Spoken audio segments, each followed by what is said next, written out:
I pernah sesat dalam gua dalam air. Dulu, I turun dalam gua, I cek, tapi saya tak pasang tali. Itu adalah satu kesilapan yang sangat besar. Kita nak build up rangka daripada awal, itu yang perlukan kemahiran yang tinggi lah. Untuk balut jerami itu, siapa-siapa je boleh buat. Arca ni kita perkenalkan, makin lama dia akan dikenali lah di Pulau Pinang ni. Pertama kali dalam Malaysia.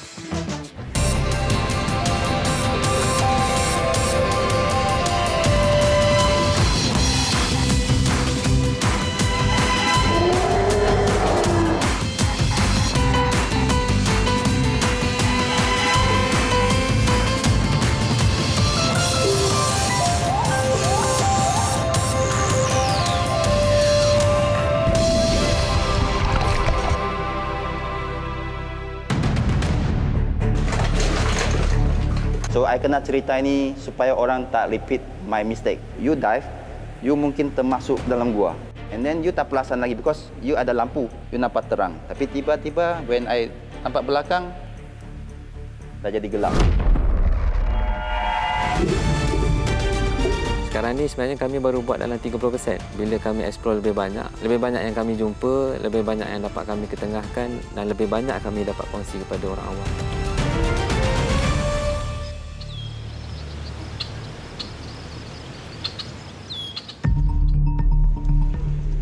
Di perut gua yang diselubungi kegelapan dan bahaya yang terlindung. Tidak ramai yang cukup cekal untuk menjelajah di setiap ceruknya. Apatah lagi menjelajah hingga ke dasar air bawah tanah secara selam scuba. Persiapan fizikal, peralatan dan juga mental harus berada pada tahap terbaik bagi mengelak sebarang kemalangan atau tersesat di dalam gua. So, I kena cerita ini supaya orang tak repeat my mistake. To be frank, I pernah sesat dalam gua dalam air. So, make sure all the time kita ada ikat tali. Saya sekarang akan ikat lebih compare dulu. Kerana dulu, I turun dalam gua, I cek, tapi saya tak pasang tali. Itu adalah satu kesilapan yang sangat besar.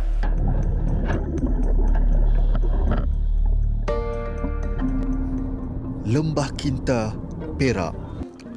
Bentuk muka bumi batu kapurnya yang unik dan menarik jelas kelihatan di sepanjang perjalanan lebuh raya menuju ke utara, malah jelas dari pusat bandaraya Ipoh.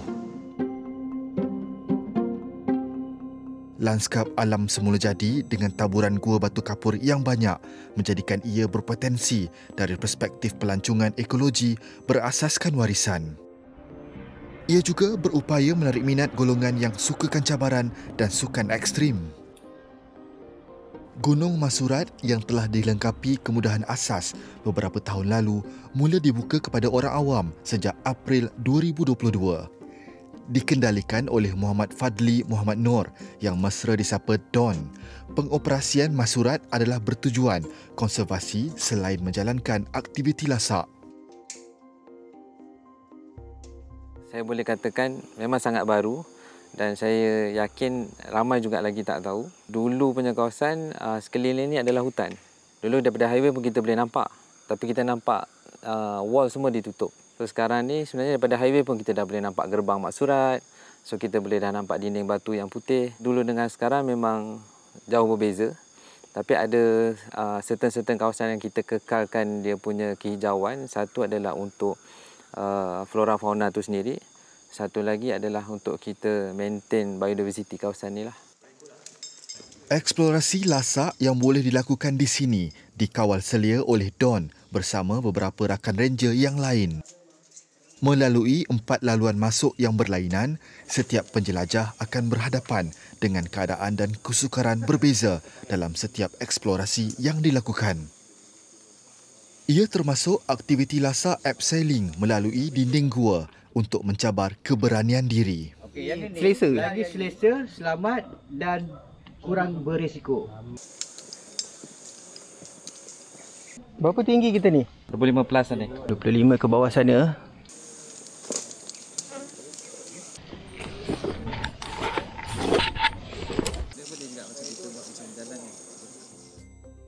5 minit perjalanan dari Gua Masurat, tersergam indah Gunung Lang, satu daripada pusat rekreasi dan aktiviti di Ipoh. Namun, tidak ramai yang tahu kewujudan sebuah gua yang boleh dijelajah dengan cara selam skuba. Penemuan lokasi selam skuba di gunung ini adalah hasil eksplorasi Don dan rakan-rakan. Untuk memastikan kesesuaian aktiviti selaman yang boleh dilakukan di sini, tahap keselamatannya harus diperiksa terlebih dahulu oleh penyelam berpengalaman. Untuk penemuan tapak, memang kami yang jumpa kawasan tu, dan di awalnya adalah cek secara manual lah. Kita tengok dia punya kedalaman dan sebagainya. Tapi bila kita melihat aliran air dan kedudukan air tu, kita tak boleh jangkau dengan secara fizikali kita. Kita mula panggil diver untuk cek secara detail. Dan bila diver datang, dia mula dapat periksa kawasan tu lebih dalam. So bila dia cek, kita nampak keupayaan kawasan tu sesuai untuk digunakan oleh kami dan boleh digunakan untuk publik. Itu yang mula kita buka cave diving punya section sebagai aktiviti. Eksplorasi gua kali ini dikepalai Lee Kian Lee bersama rakan Eric Tan dari Malaysia Cave Diving Association. Kedua-duanya penjelajah teknikal dan penyelam gua profesional yang mendapat pengiktirafan daripada Jabatan Bomba dan Penyelamat Malaysia. Mula aktif bermula 8 tahun lalu, Lee dan Eric telah menjelajah pelbagai gua di Malaysia, Thailand dan Indonesia. Okey. So, dah be ready lah? Dah ready semua? Dah bagi cek semua kan? Ya. Okey geng, jom kita tolong angkat sekali barang. Kita jalan sekali masuk dengan Lee. Geng lain. Okey, thank you. Baik. Dia langgar saya punya kepala. Dia langgar saya punya kepala. Usai persiapan peralatan, kumpulan penjelajah dan penyelam ini mula bergerak masuk ke dalam gua. Setiap laluan masuk ke dalam sesebuah gua memberikan tahap kesukaran yang berbeza. Lebih sukar perjalanan, lebih tinggi cabarannya.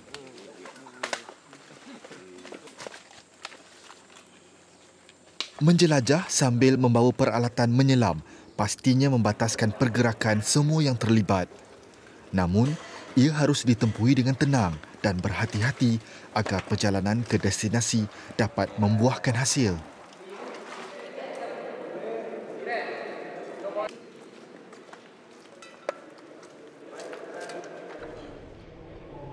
Baik, sekarang kami berada di gerbang ataupun permulaan kepada perjalanan kami untuk masuk ke dalam, iaitu Gua Tarantula, yang mana di dalam sana lebih kurang 50 meter perjalanan melalui liku-liku dan juga permukaan yang licin untuk sampai ke kawasan untuk melakukan selam skuba.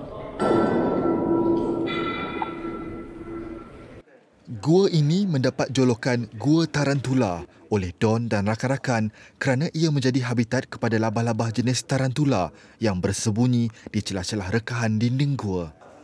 Ia membiak dengan memakan serangga di dalam gua seperti lipas dan tidak akan menyerang manusia jika tidak diganggu.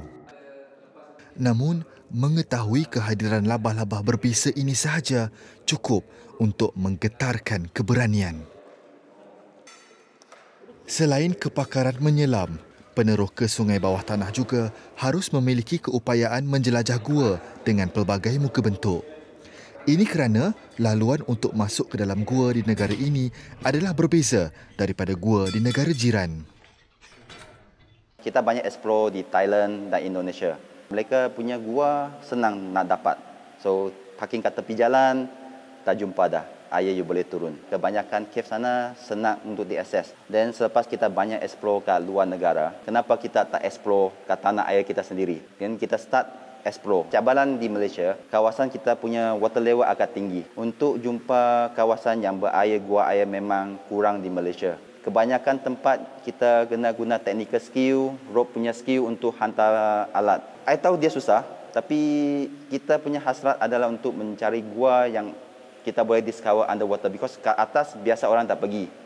So as a cave diver, kita nak rasa explore something that people have never discovered. So this is what bring us, walaupun dia susah, kita pergi juga. Tetapan peralatan untuk melakukan selaman di dalam gua adalah berbeza berbanding di laut. Oleh itu, hanya 3 orang penyelam sahaja yang boleh turun menyelam pada satu-satu masa. Ini bagi mengelakkan penyelam terlepas dari talian keselamatan dan berkemungkinan sesat di bawah air tanpa sebarang panduan.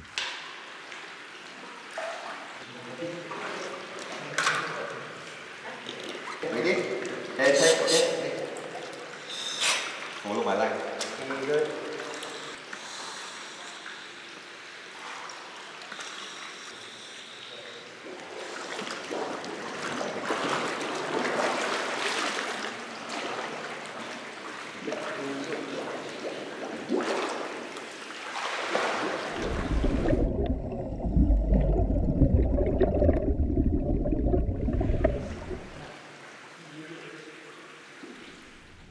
Dengan pencahayaan persekitaran yang terhad, penjelajahan di dalam gua bawah air perlu dilakukan dengan berhati-hati. Penetapan peralatan merupakan faktor keselamatan yang sangat dititikberatkan untuk aktiviti sebegini, terutamanya perancangan gas oksigen. Kita punya equipment memang redundant. Maksudnya redundant sini, kita ada double tank, double mask, lampu pun bawa 3, pisau pun bawa 2. Because dalam cave diving, dia tak macam open water diving. Any emergency, you boleh surface. Tapi dalam gua, most of the time, di sini you masuk, di sinilah you kena keluar. So yang kepenting, if you punya gas planning, kita kena check 1/3 of the air. Contohnya kita masuk dengan 180 bar. 120 bar, kita kena turn back.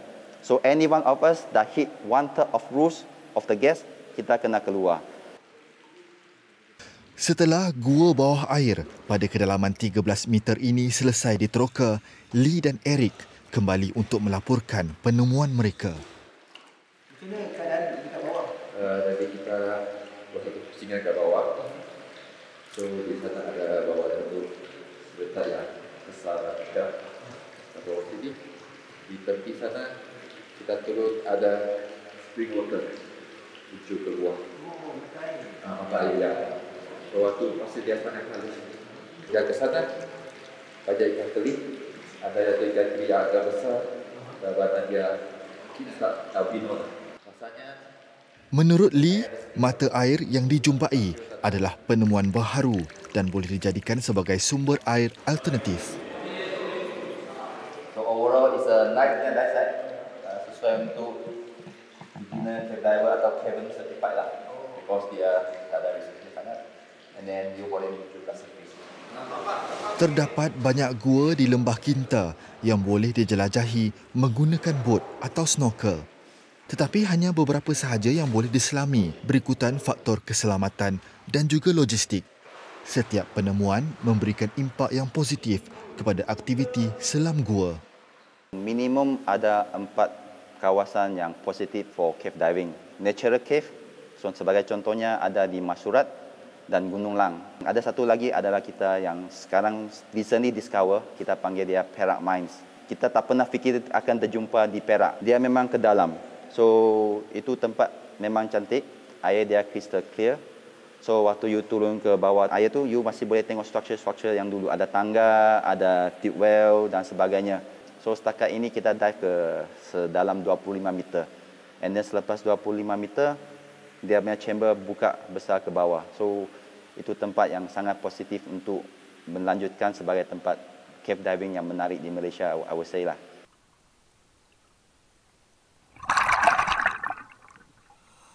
Persekitaran berbeza dan penemuan yang menarik sudah pasti akan memberikan pengalaman baharu kepada mereka yang berani untuk menyelam di dalam gua. Mak Surat ni salah satu gua dekat Perak yang banyak fosil. So maksudnya experience orang datang adalah dia akan lihat fosil tu dekat dinding atau lihat kat lorong-lorong yang boleh cari fosil sendiri. Dan aktiviti tu kita boleh offer untuk orang tengok benda tu secara real. Banding tempat lain mungkin kita boleh bercakap tapi benda tu kita tak nampak.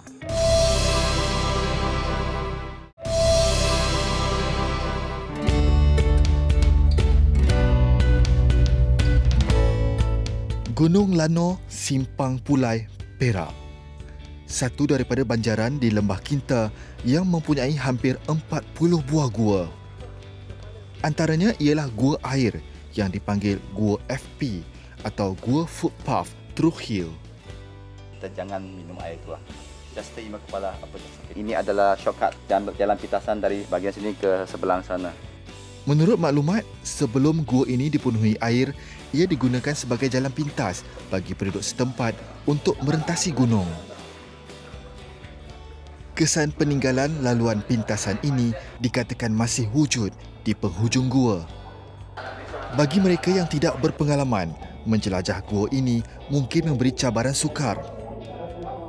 Ini kerana hampir 90% gua ini dipenuhi air pada kedalaman 6 meter dan memerlukan bot angin atau sampan untuk memudahkan pergerakan dari satu ruangan ke ruangan yang lain.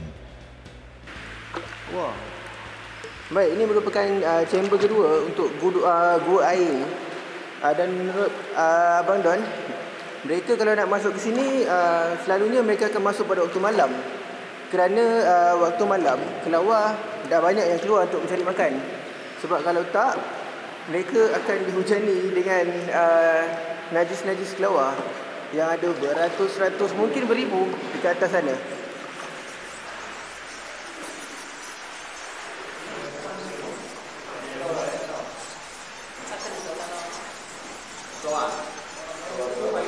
Kita dah sampai ke hujung gua sini. So, sini ada tangga yang berusia lebih 100 tahun di mana mereka guna sebagai pintasan ke sebelah sana. So, kita boleh nampak struktur dia yang dia memang macam tangga. Ini bisa tangga tapi yang buat dari batu dah beratus tahun.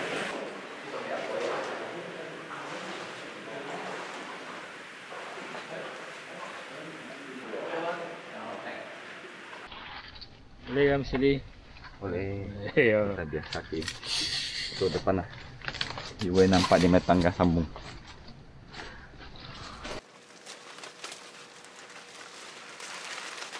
Walaupun laluan ini sudah tidak digunakan lagi sejak lebih 100 tahun lalu, tangga ke laluan pintas ini masih jelas kelihatan. Ia berpenghujung di sebuah kawasan tadahan air berhampiran kuari di sebalik gunung yang dahulunya adalah tanah lapang. Actually dalam Gunung Lano ni banyak tempat-tempat yang cantik dan bersejarah.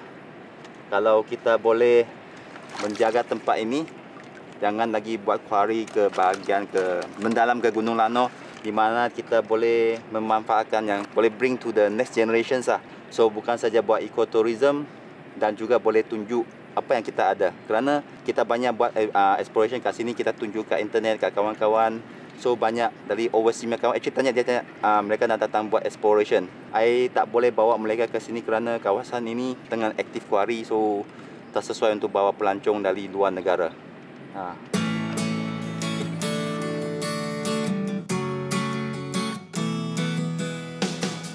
Menurut Lee, gua FP ini juga berpotensi untuk menjadi kawasan melakukan aktiviti selam gua berikutan penemuan tinggalan sejarah. Untuk merasai sendiri cabaran dan keajaiban dunia gua bawah air, kru Majalah 3 turut mencari keberanian untuk menyelam sendiri ke dasarnya. Untuk menyelam di dalam gua, penyelam haruslah diiktiraf dan mempunyai lesen sebagai penyelam gua. Oleh sebab itu, untuk perkongsian pengalaman ini, selaman hanya dilakukan pada kedalaman 2 meter dengan mengikuti talian keselamatan.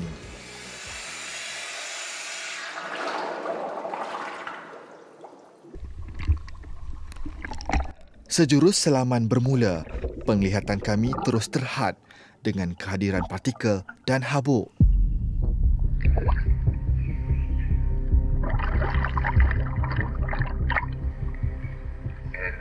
Kita cantik, so kita kembali ya. Okey. Kita balik ke line. Belum balik ke line. Beberapa minit cuma, namun kekangan ini membuatkan kami terpaksa berpatah balik. Menurut Lee, kekangan visual sebegini antara cabaran yang perlu dihadapi penyelam gua termasuk beliau sendiri. Pengalaman saya untuk merasa melakukan selam scuba di dalam gua tak berapa jelas penglihatannya kerana sebentar tadi pada waktu petang kami telah menjelajah gua ni melalui berenang dengan bot beramai-ramai, jadi visionnya agak tak cantik. Tapi untuk saya ini adalah pengalaman yang kali pertama cuba melakukan aktiviti selam scuba di dalam gua, dan ini satu pengalaman yang lain lah. Maksudnya kita tak nampak apa yang ada di tempat.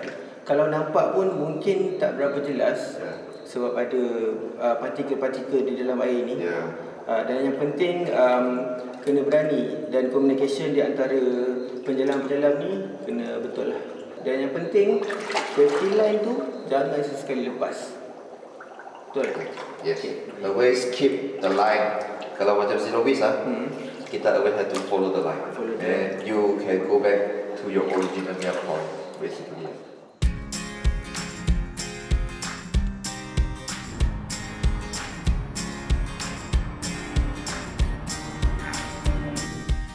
Gua Masurat Lembah Kinta, antara gua yang dibuka kepada orang awam untuk menjelajah beberapa laluan yang terdapat di sini, dengan setiap daripadanya memberikan pengalaman yang berbeza.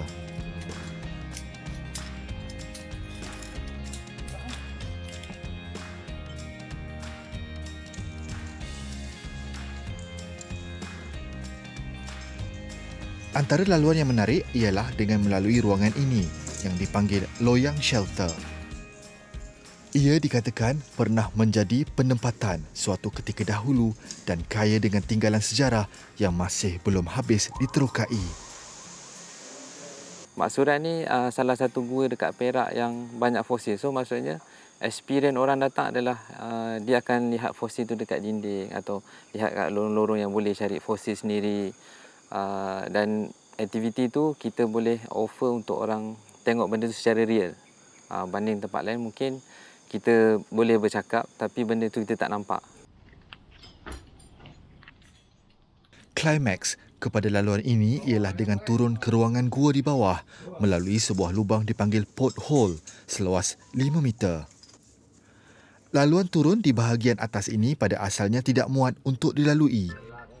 Ia kemudian diperbesarkan bagi membolehkan ianya dibuka sebagai satu laluan alternatif. Yes, tangan kanan lagi itu mereka. Yes. Okey. Oh, sampai hujung pun nampak. Okey.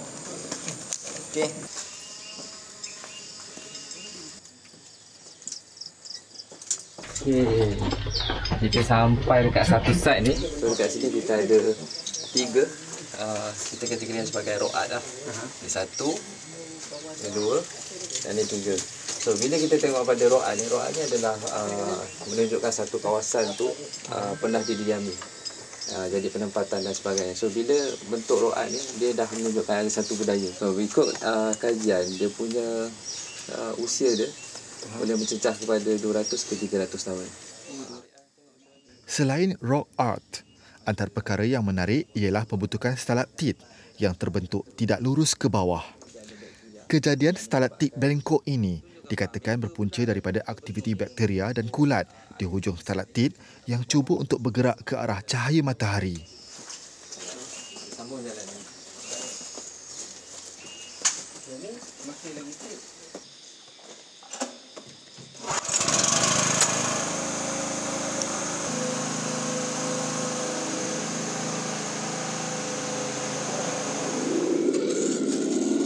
Selain eksplorasi, antara aktiviti lain yang boleh diketengahkan melibatkan aktiviti gua ialah hobi terkini, kereta pacuan 4 roda kawalan jauh yang kini dilihat Don dan rakan semakin menarik minat ramai orang. Aktiviti baru yang kami akan buat dekat Mak Surat adalah sebenarnya adalah cadangan dan idea daripada komuniti RC atau remote control punya game. Kita akan buat 2 hari 1 malam program tu dengan kita akan buat road dengan laluan baru untuk aktiviti kereta kontrol. So kita bagi experience untuk orang dia bermain dalam gua. Dan route tu memang dah sedia ada. Cuma kita buka kepada open public. Kreativiti penerokaan yang tidak terhad kepada eksplorasi dan abseiling sahaja membuka ruang kepada lebih banyak lagi kegiatan rekreasi di kawasan gua, termasuklah hobi kereta alat kawalan jauh ini. Ia mengumpulkan peminat aksi berbeza yang sudah pasti menjadikan gua sekitar Lembah Kinta sebagai tumpuan yang lebih popular. Kami sedang merancang hujung tahun ni.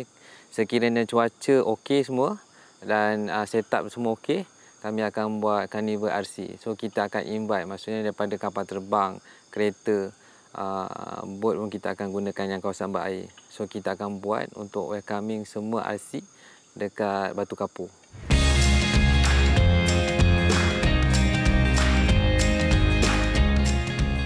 Melalui aktiviti selaman gua, pelbagai penemuan baharu dapat diterokai. Ia termasuk punca mata air sebagai sumber air alternatif sekiranya berlaku kemarau berpanjangan atau krisis bekalan air pada masa depan.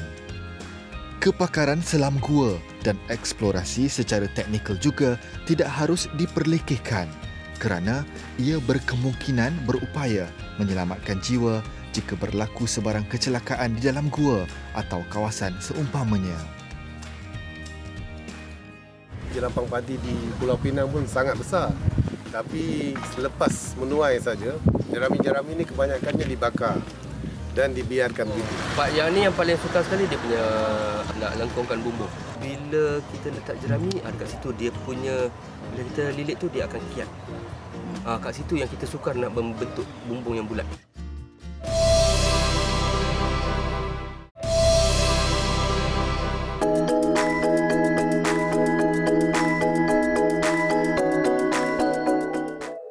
Terhampar luas, saujana mata memandang. Kehijauan sawah padi mencetus rasa tenang dan damai kepada sesiapa yang melihat. Namun sebaik selesai musim menuai, jerami padi yang tertinggal perlu dikeluarkan segera bagi menyediakan tanah untuk penanaman padi baharu. Pada masa kini, mesin penggulung jerami atau baler diguna untuk mengumpulkan jerami sebelum dijual atau dijadikan makanan ternakan. Ada pula yang lebih kreatif, menjadikan jerami gulung sebagai daya tarikan pelancong. Di Kampung Terus seberang perai Pulau Pinang, kehadiran arca gergasi menarik perhatian. Kurang 36 jam lagi, pertandingan sempena Pesta Padi Antarabangsa Pulau Pinang ini bakal berakhir. Bertemakan warisan padi dan keajaiban alam, peserta bertungkus lumus menyiapkan karya masing-masing. Okay, last kali kita nak kena bagi finishing dia, bagi touch up cantik. Yang mana ikatan tak ni loose tu kita ikat balik, kita cover potong balik juntai tak bersih tu. Mereka diberi tempoh sebulan untuk menyiapkan arca bersaiz 3 meter tinggi dan 3 meter panjang. Jerami padi adalah batang padi kering terhasil selepas padi dituai. Pada zaman dahulu, jerami digunakan secara meluas dalam kehidupan harian sebagai alas lantai, tempat tidur, bumbung, bahan api dan penyapu. Acara yang julung kalinya dianjurkan di dalam negara menerima sambutan baik terutama penggiat karya seni. Tidak terkecuali kartunis tanah air, Taugeh atau nama sebenarnya Ruslan Ayub. 3 tahun berkecimpung dalam seni pembinaan arca jerami, Ruslan bersama 5 ahli kumpulannya sudah berada di sini sejak malam tadi. Mereka menempuh perjalanan lebih 4 jam dari Selangor mengangkut rangka arca ke sini. Kita daripada Sungai Besar, daerah sekitar sana, kita bawa ke sini, kita asingkan 3 bahagian. Kepala kita dah siap jerami. Cuma bodi belakang, dinding semua kita jerami, lantai tak perlu jerami, dia punya rangka bawah tak perlu jerami lah. Dan kita masuk lori 3 tan muat, kita terus ke sini. Memilih untuk mengetengahkan produk Kampung Terus, Ruslan membina replika bot Kak Wan, bot pelancong yang dikendalikan penduduk kampung sendiri. Hampir mencecah usia 50 tahun, Ruslan menganggapnya sebagai satu dedikasi terhadap kampung ini kerana pernah menuntut ilmu pembikinan arca jerami daripada seorang penduduk di sini.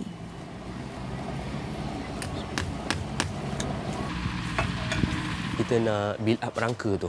Kita nak build up rangka daripada awal, itu yang perlukan kemahiran yang tinggi lah. Untuk balut jerami itu kita boleh Dengan siapa-siapa je boleh buat. Bila dia tengok dia boleh buat, dia faham lah. Cuma rangka bentuk tu saja yang paling sukar dalam pembinaan arca. Ruslan menggunakan kayu pelbagai saiz sebagai rangka utama sebelum dibalut menggunakan jerami. Pengalaman membuat arca jerami sebelumnya dapat mengurangkan kesilapan sekaligus menjimatkan masa pembikinan. Tambahan pula, masing-masing sedang bergelut dengan masa pertandingan yang kian suntuk. Part yang ni yang paling sukar sekali dia punya nak lengkungkan bumbu. Kalau kita buat menggunakan kayu dan kita selalu jaring dulu untuk kita letakkan jerami. Tapi bila kita letak jerami, dekat situ dia punya, bila kita lilit tu dia akan kiat. Kat situ yang kita sukar nak membentuk bumbung yang bulat. Kat situ kita kena fahamlah macam mana cara nak melilit. Dia tak boleh tarik kuat sangat, nanti dia jadi kiat. Untuk lengkung tu dia punya, untuk dapatkan lengkungan pada peringkat awalnya saya dah siap rangka. Kemudian saya lengkungkan kayu untuk bumbung tu, saya biar pada jemuran matahari lah. Bila kita buka dia dah melengkung. Dia melengkung sendiri. Itu yang saya punya cara lah. Tak kira lah kita menggunakan api ataupun jemur matahari. Jadi benda tu panas lah. Kalau kayu tu nipis, kita jemur matahari je. Kalau buluh, kita guna bakar lah. Sifat jerami yang tahan lasak melambatkan proses perebutannya. Kaedah pengurusan jerami sebegini menjadi sumber sub-ekonomi serta pelancongan tempatan dan antara inisiatif terbaik memelihara alam sekitar. Dia tak cantik lah. Kalau kata tak potong, dia nampak serabut lah.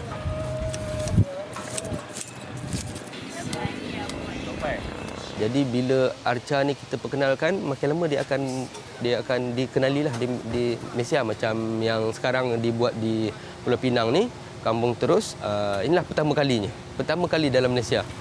Dan sebelum ni saya pernah dapat undangan ke Indonesia untuk melihat arca jerami di sana. Dia punya konsep lebih kurang di Malaysia. Cuma di sana lagi besar lah, diorang buat lagi giant lah. Jelapang padi di Pulau Pinang pun sangat besar. Tapi selepas menuai saja, jerami-jerami ini kebanyakannya dibakar dan dibiarkan begitu. Bila dibakar dia macam mencemarkan udara di sini dan jerami-jerami yang tidak digunakan tu terbuang begitu saja. Kita nak buat arca ni, kita tak nak buat arca buat sekadar buat, lepas event dia habis begitu. Jadi kita merancang arca dibuat supaya dia boleh kekal sebagai satu kawasan tarikan dan pelancong boleh datang. Penduduk-penduduk tempatan pun mendapat hasil daripada datang melancong. Kita ada bot pelancongan sungai, kita ada kuda yang diusahakan oleh penduduk-penduduk tempatan, yang mana yang ini adalah sebahagian daripada penjanaan ekonomi penduduk. Itu tujuan kita. Kita kena ada ni lah, teknik ikatan yang baik lah. Supaya kita ikat tu, jerami ni tak mudah jatuh. Sebab bila hujan dia akan berat. Jerami ialah yang pilihan yang satu lah untuk buat kesenian tempatan macam seni di lokasi. So boleh dapat experience yang baik sikit.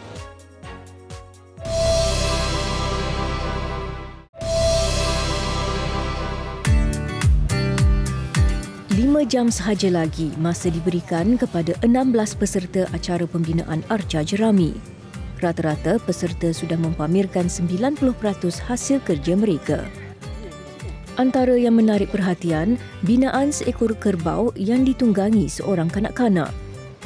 Dinamakan Anak Sawah oleh pengkaryanya, arca ini memberi gambaran sifat saling memerlukan di antara petani dan sang kerbau dalam proses membajak tanah bendang pada zaman dahulu.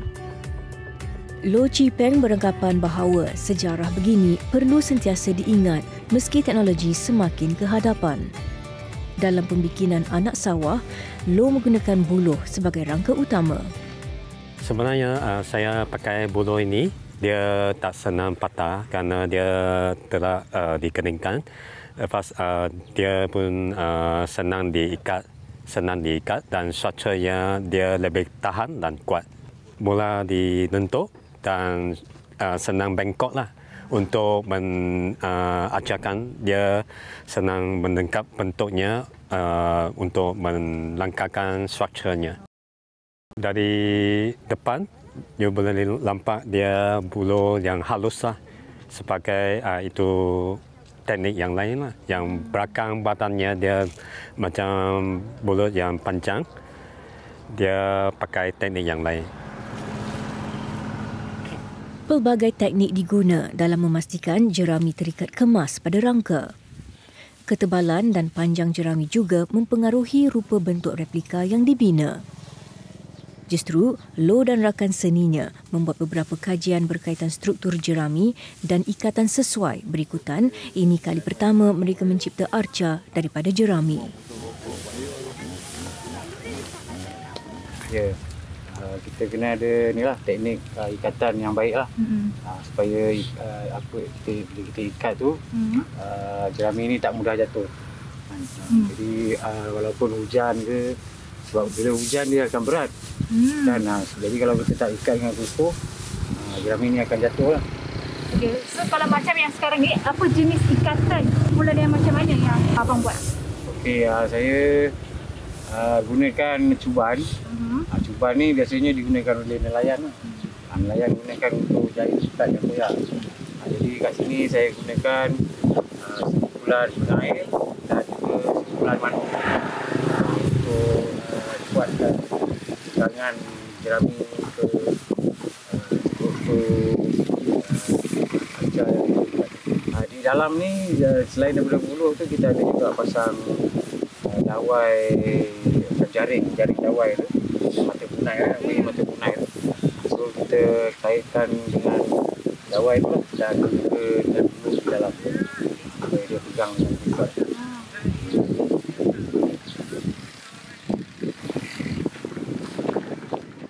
Pada waktu sama, Loh membuka ruang kepada anak lelakinya, Loh Jian Jun, menimba pengalaman baharu.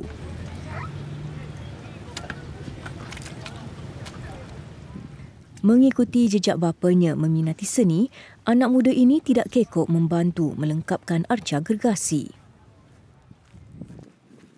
Pesawah dan lumpur takkan berpisah. Tapak pembinaan bersebelahan bendang dimanfaatkan Loh Jian Jun sebaiknya. Penggunaan lumpur pada arca menambah kesan sentimental, ibarat mengimbau usaha keras petani terdahulu dalam mencari rezeki. You pakai cara macam bongkar. Terus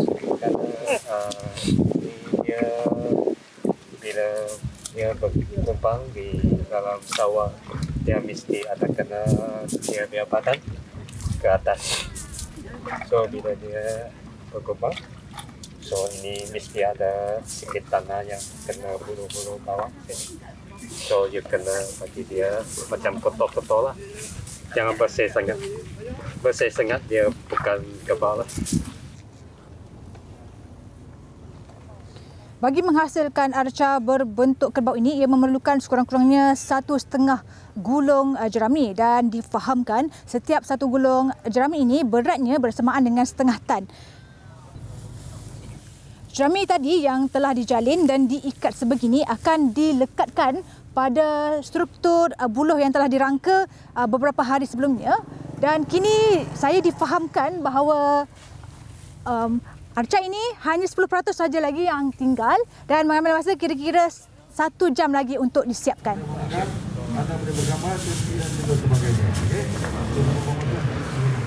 Berhadapan cuaca tidak menentu, Loh Chi Peng dan rakan sepasukan tetap komited menyiapkan karya jerami pertama mereka.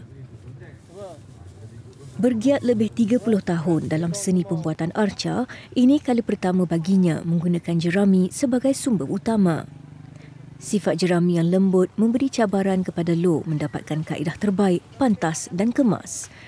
Mereka juga mengalami iritasi pada tangan akibat terkena jerami. Setiap hari selama 4 minggu, mereka meluangkan masa kira-kira 12 jam untuk projek ini. Dan setelah berhempas pulas hampir 400 jam, arca jerami anak sawah siap tersergam.